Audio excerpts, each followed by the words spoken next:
नमस्कार साथियों, एक बार फिर स्वागत है आप सभी का आपके अपने YouTube चैनल पर।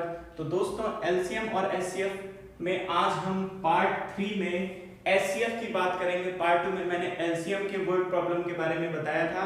आज मैं पार्ट 3 में एचसीएफ के वर्ड प्रॉब्लम कैसे पूछे जाते हैं उन सभी टॉपिक्स पे आज मैं डिस्कस करूंगा। कैसे प्रश्न होते हैं आइए देखते हैं। तो इससे पहले मैं बात कर लेता हूं कि एचसीएफ का फैक्ट क्या था जो मैंने बताया था आप सभी को। मैंने कहा था अगर एचसीएफ का केस होता है, एचसीएफ के केस में पहले हम कंडीशन, अगर हमारे क्वेश्चन में कंडीशन दी रहती है तो सबसे पहले हम कंडीशन को अप्लाई करते हैं, फिर हम एचसीएफ निकालते हैं। एलसीएम के केस में था पहले हम एलसीएम निकाल लेते थे, उसके बाद कंडीशन अप्लाई करते थे। और एचसीएफ के केस में क्या है कि सबसे पहले हम कंडीशन अप्लाई कर लेंगे, उसके बाद एचसीएफ निकालेंगे। तो चलिए देखते हैं किस प्रकार के क्वेश्चन पूछे जाते हैं। तो आपका पहला क्वेश्चन है कि वह बड़ी से बड़ी संख्या ज्ञात करो जिसे 1356, 1868 और 2764 से भाग देने पर प्रत्येक दशा में 12 शेष बचे। तो हमें बड़ी से बड़ी नहीं मतलब है, हमारा क्वेश्चन कह रहा है कि ऐसी संख्या हमें निकालनी है जिससे उस संख्या से 1356, 1868 और 2764 को जब हम भाग देंगे तो प्रत्येक दशा में 12 शेष बचेगा। ठीक है, तो ये था क्वेश्चन कि वह बड़ी से बड़ी संख्या आपको निकालनी है कि जिससे 1356, 1868 और 2764 को भाग देने पर प्रत्येक दशा में 12 शेष बचे। तो वह बड़ी से बड़ी संख्या ज्ञात करनी है हमें जिससे दी गई संख्या को भाग देने पर क्या बचे, 12 शेष बचे। यानी ये जो है, अगर हम एचसीएफ के डेफिनेशन की बात करेंगे तो बिल्कुल पूरी तरह से उसी पे फिट बैठेगा। तो इस तरह से हमें निकालना है एचसीएफ। अब ये एचसीएफ का केस है तो इसमें हमें सबसे पहले उसने दे दी कंडीशन कि 12 शेष बचना चाहिए प्रत्येक दशा में। तो चलिए जब हम कंडीशन देखते हैं तो हमने कहा कंडीशन पहले हम अप्लाई कर लेते हैं। तो 12 शेष बचा है, यानी हम पहले इन सभी में क्या है, शेष घटा लेंगे। तो 1356 में हम 12 घटाएंगे तो बचेगा 1344। फिर जब हम 1868 में 12 घटाएंगे तो बचेगा हमारा 1856। फिर जब हम 2764 में 12 घटाएंगे तो बचेगा मेरा 2752। ठीक है, अब क्या है कि हमें जो है इन संख्याओं का निकालना है एचसीएफ। किन संख्याओं का, 1344, 1856 और 2752 का एचसीएफ। तो जैसे कि आप सभी जानते हैं अभी तक जितना हमने एलसीएम और एचसीएफ निकलवाया था वो गुणनखंड विधि से निकलवाया था। अब यहाँ पे अगर हम 1344, 1856 और 2752 का अगर हम गुणनखंड विधि से मासा निकालेंगे तो काफी ज्यादा हमें क्या करना पड़ेगा, समय बर्बाद करना पड़ेगा। तो इसके लिए दोस्तों मैं आज बात करूंगा कि भाग विधि से कैसे मासा निकालते हैं। तो चलिए देखते हैं, इसीलिए मैंने ये कॉर्नर छोड़ रखा था। तो भाग विधि से कैसे मासा निकालते हैं ये थोड़ा सा ओवरव्यू मैं ले लेता हूं।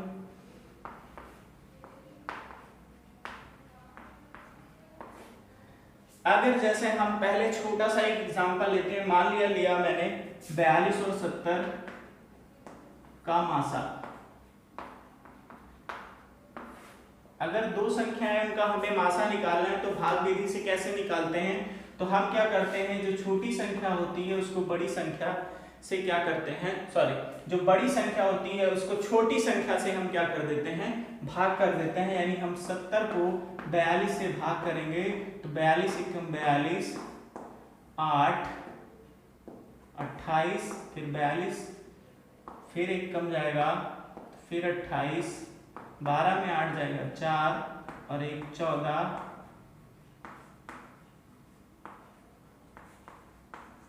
अब यहाँ पे एक चीज और ध्यान देनी है कि कैसे हम डिवाइड कर रहे हैं। तो क्या करना है, हम बड़ी संख्या को जब हम 42 से भाग करना स्टार्ट कर रहे हैं तो हमें जो शेष बच रहा है उस शेष से जो है ये वाली संख्या है उसको भी डिवाइड करना है।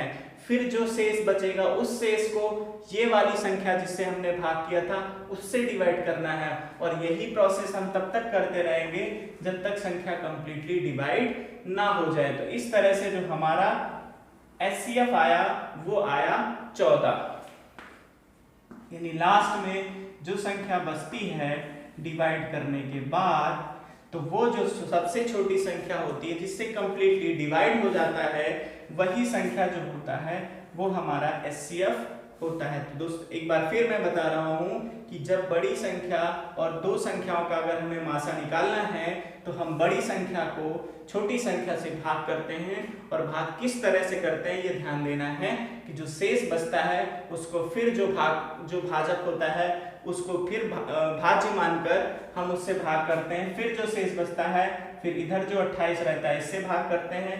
फिर जब पूरी तरीके से ये प्रोसेस हम तब तक करते रहते हैं जब तक संख्याएं कट नहीं जाती हैं, और जब कट जाती हैं तो हमारे जिस संख्या से कट जाती है वही संख्या जो है हमारा एचसीएफ हो जाता है। तो चलिए देखते हैं इसको कितनी आसानी से हम सॉल्व करेंगे और कितनी आसानी से हम इसका मासा निकालेंगे।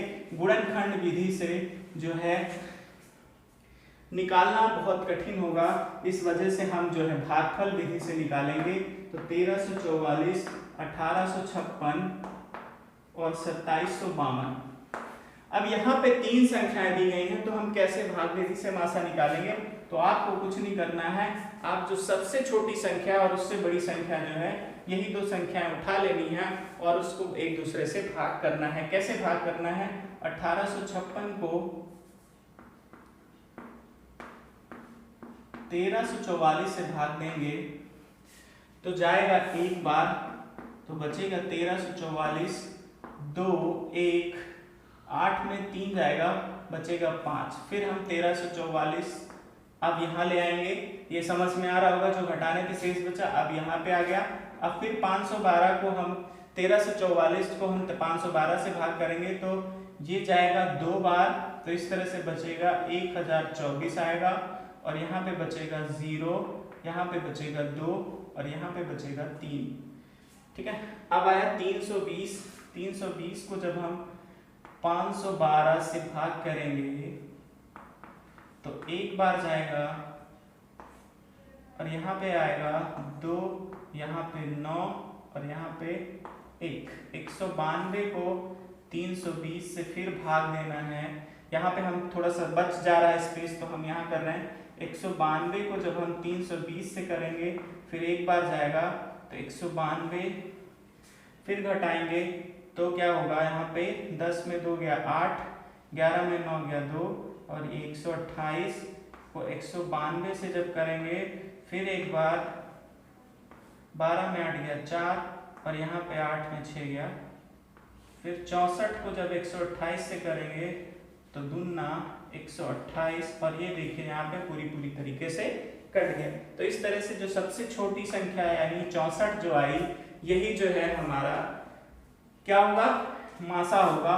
और ये चीज ध्यान रखनी है कि यही 64 संख्या जो होगी वो आपको 2752 जो है वो 64 से भी कट जानी चाहिए, तो ये 64 से भी कट जाएगी। तो इस तरह से आप आसानी से भाग विधि द्वारा मासा निकाल सकते हैं। तो ये रहा 1344, 1856 और 2752 का मासा क्या होगा, 64 होगा, और यही आपका आंसर होगा।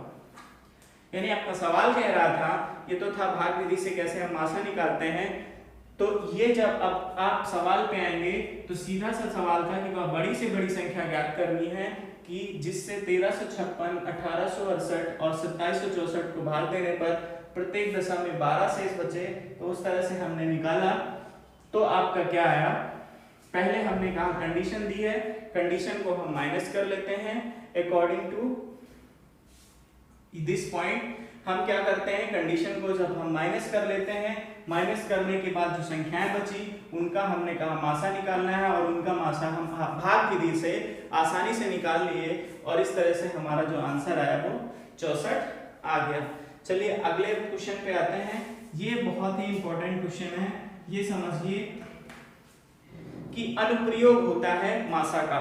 तो कैसे क्वेश्चन है देखिए, किसी दूध की एक टंकी में 75 लीटर तथा दूसरी टंकी में 45 लीटर दूध है। दूध की एक टंकी है जिसमें 75 लीटर और दूसरी टंकी में 45 लीटर दूध है। उस बड़े बर्तन की माप क्या होगी जो दोनों टंकियों के दूध को पूरा पूरा माप सके। तो चलिए देखते हैं कि एक दूध की टंकी है, उसमें एक में 75 लीटर है और दूसरे में 45 लीटर दूध है। तो कहा कि उस बड़े बर्तन की आप माप बताइए जो उस टंकी को पूरा पूरा माप सके। यानी कि आप सीधा सा सोचिए कि हमें वह बड़ी से बड़ी संख्या निकालनी है जो दी गई संख्याओं को पूरी तरीके से क्या करे, विभाजित कर दे। यानी कि ये मासा का डेफिनेटली केस है, इसमें कोई कंडीशन नहीं दी गई है, तो डायरेक्ट हम क्या करेंगे, मासा निकाल लेंगे और आसानी से हम उसका उत्तर दे देंगे। तो इसमें कुछ नहीं सोचना, आपको 45 और 75 का सिर्फ मासा निकाल देना है। देखिए सवाल बहुत बड़ा था, लेकिन बस समझना ये था कि इसमें करना क्या है, और आसानी से हमने समझ लिया कि इसमें मासा निकालना है और मासा निकाल के हम आसानी से उत्तर दे सकते हैं। तो इस तरह से हमने क्या किया, 45 को 75 को 45 से भाग कर देंगे भाग विधि द्वारा। तो क्या होगा, यहाँ पे करते हैं, बहुत ही इजी वे में आ जाएगा, आपको बहुत टाइम नहीं लगेगा। 75 45 30 को फिर 45 एक कम 30, यहाँ बचा 15 को 30 से करेंगे 15 दूना 30। इस तरह से आपका मासा जो आ गया वो आ गया 15।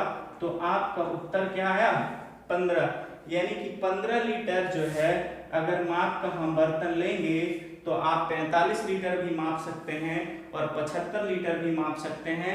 तो यही बड़ी से बड़ी वो संख्या है या ये बड़ा सा बड़ा वो नाप है जिसके थ्रू हम 75 लीटर और 45 लीटर दूध दोनों को आसानी से माप सकते हैं। तो चलिए देखते हैं अगला क्वेश्चन क्या है और किस प्रकार से पूछा जाता है।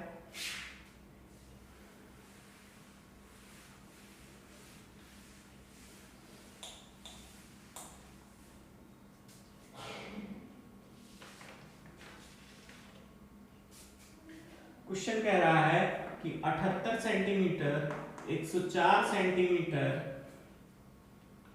117 सेंटीमीटर तथा 169 सेंटीमीटर लंबी धातु की 4 छड़ों की अधिकतम, धातु की 4 छड़ों की अधिकतम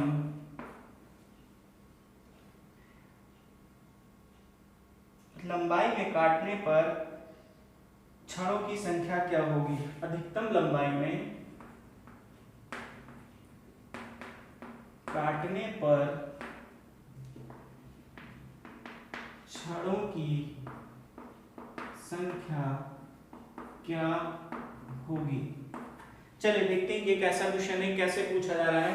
कह रहा है 78 सेंटीमीटर, 104 सेंटीमीटर, 117 सेंटीमीटर तथा 169 सेंटीमीटर लंबी धातु की 4 छड़ें हैं और उन्होंने कहा इन छड़ों की अधिकतम लंबाई में काट दिया जाए। यानी इन छड़ों को ऐसी अधिकतम लंबाई है जिसमें हम काट दें तो उन छड़ों की संख्या क्या होगी। यानी अधिकतम लंबाई की छड़ में जब हम इन छड़ों को काट देंगे तो वो कितनी छड़ें निकल के आएंगी, ये प्रश्न कह रहा है।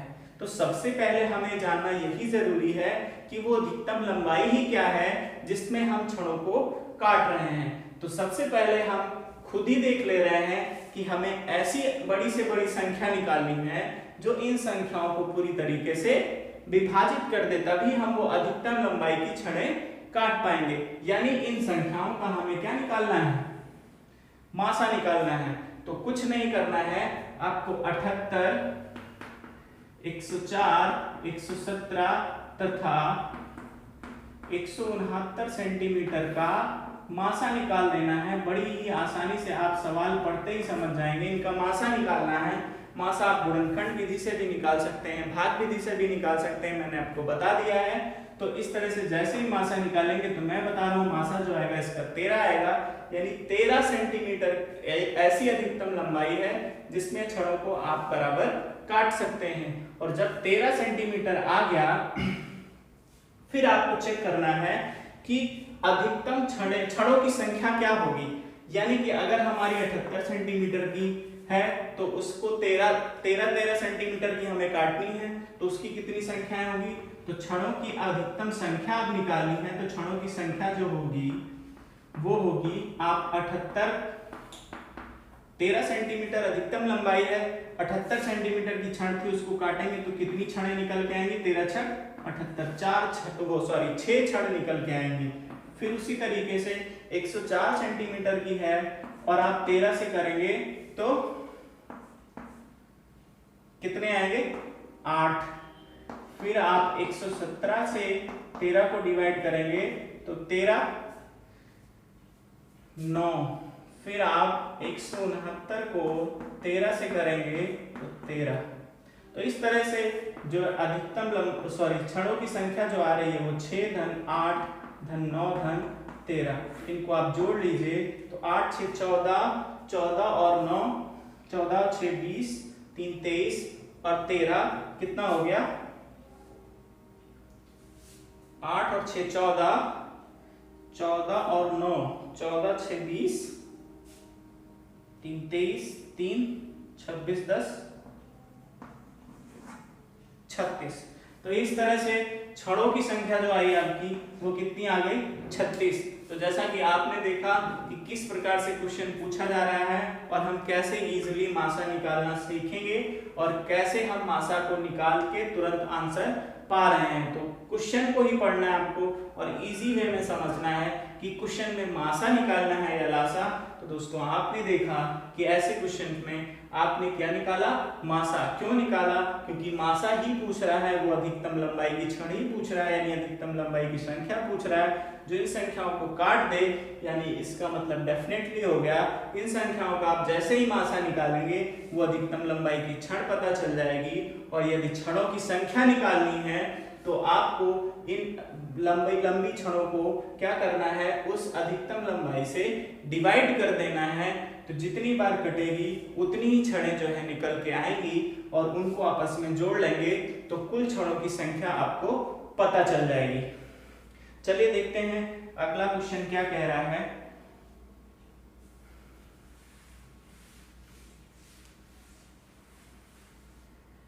कह रहा है वह बड़ी से बड़ी संख्या ज्ञात करो, वह बड़ी से बड़ी संख्या ज्ञात करो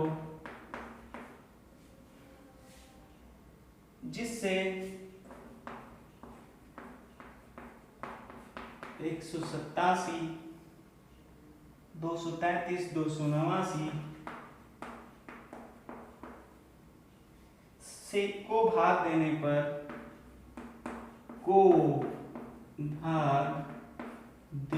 पर प्रत्येक दशा में समान शेष बचे। प्रत्येक दशा में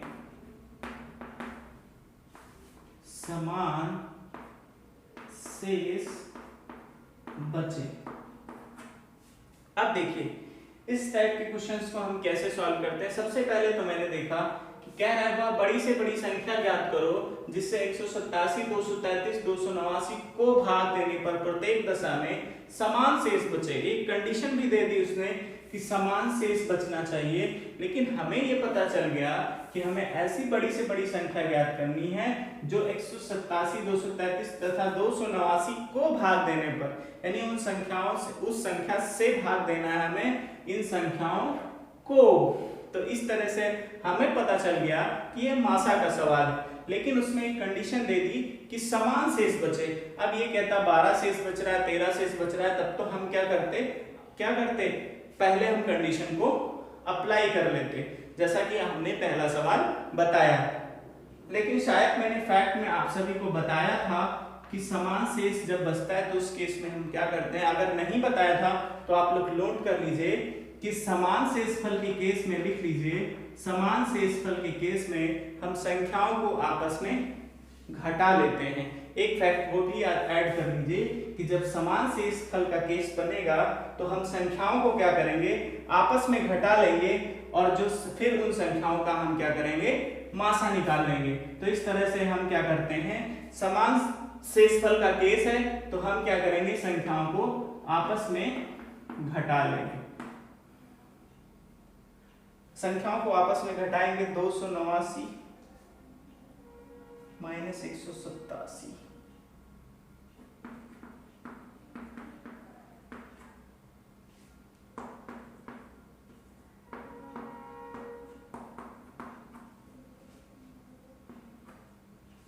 इस तरह से जब हम घटाएंगे तो 233 में 187 घटाएंगे तो क्या बचेगा, 46। 233 में 187 घटाएंगे तो 46 बचेगा। फिर हम अगर 279 में 187 घटा रहे हैं तो हमारा बचेगा 92। और फिर जब हम 289 में 233 घटा रहे हैं तो भी आपका बचेगा 46।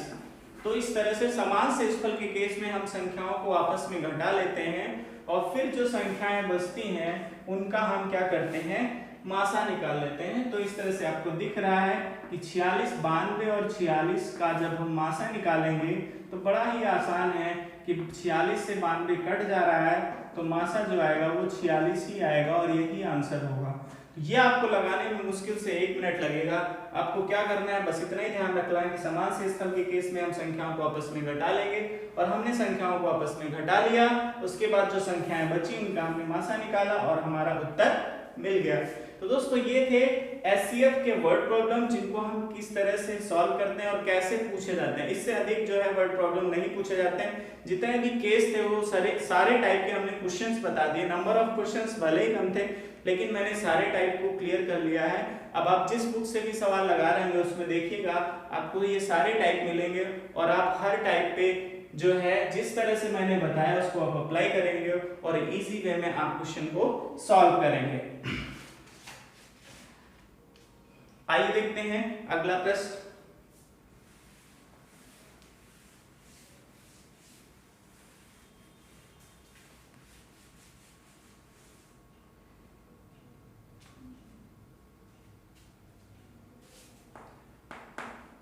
दो टंकियों की धारिता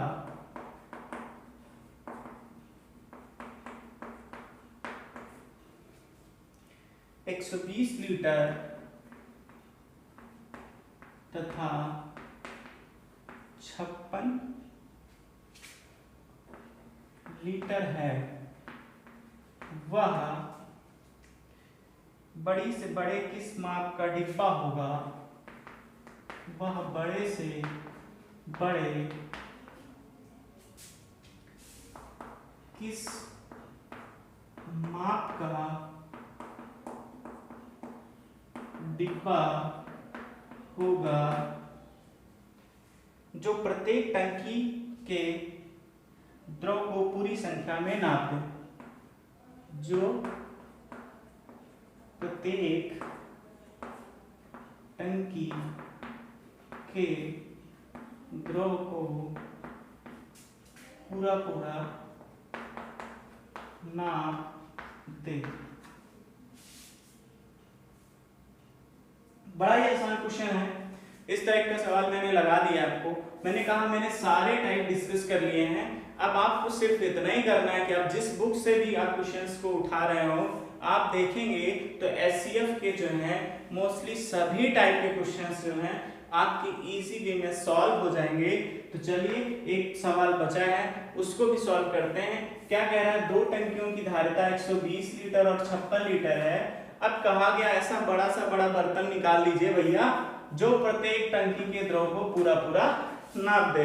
यानी हमें वो बड़ी से बड़ी संख्या निकालनी है जो इन संख्याओं को पूरी तरीके से काट दे। यानी हमें क्या निकालना है, मासा निकालना है। और बड़ा ही आसान कि 120 तथा 56 का मासा निकाल लीजिए। अब आप क्या करेंगे, गुणनखंड नहीं, आप सीधा बढ़िया सा भाग विधि से करेंगे। मुश्किल से 1 मिनट लगेगा। 56 56 दुना कितना होगा, 2 छंग 12, 2 पंचे 10 और 1 11, 112। और यहाँ पे 8 और 8 सत्ते 56, यानी कि आपका जो मासा आया वो क्या आ गया, 8। मुश्किल से 1 मिनट भी नहीं लगेगा। ऐसे सवालों को आप बड़े ही आसानी से 10 से 20 सेकेंड में सॉल्व कर सकते हैं। बस आपको ये ध्यान रखना है कि मासा निकालना है या लासा निकालना है। जब एग्जाम में क्वेश्चंस पूछे जाते हैं तो वहां एक स्पेसिफिक जोन नहीं रहता है कि आप किस मासा से संबंधित सवाल है या लासा से है या परसेंटेज से है। आपको वहां पे सोचना होता है कि ये किस चैप्टर का सवाल है, किस टॉपिक से है और हमें यहाँ पे क्या करना है। तो क्वेश्चन जो है बड़ा ही इजी है। आपको सिर्फ यही देखना है कि ऐसे हमें बड़ी माप निकालनी है, तो इन संख्याओं को काट दे तो बड़ा ही आसान हो गया कि आपको निकालना है मासा। और आपने 120 तथा 56 का मासा निकाला और आसानी से आपने 8 बताया, आंसर आपका 8 आएगा। तो दोस्तों ये था एलसीएम और एचसीएफ के पार्ट 3। मैंने पहले पार्ट में इंट्रो पार्ट बताया था कैसे लासा और मासा निकालते हैं। दूसरे पार्ट में मैंने लासा से संबंधित जितने भी वर्ड प्रॉब्लम थी उनको सॉल्व कराया।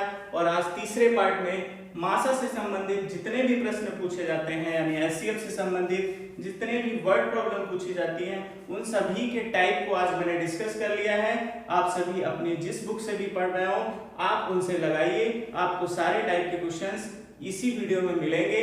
तो चलिए दोस्तों, अगर कुछ भी छूट जा रहा होगा तो हम आपको मिलेंगे अगले वीडियो में एलसीएम एचसीएफ के। अन्यथा मैं एक नए टॉपिक के साथ आप सभी को फिर मिलूंगा। तो नमस्कार। अगर आपको हमारी वीडियो पसंद आ रही हो तो प्लीज इसे लाइक, शेयर और सब्सक्राइब करना ना भूलें। धन्यवाद।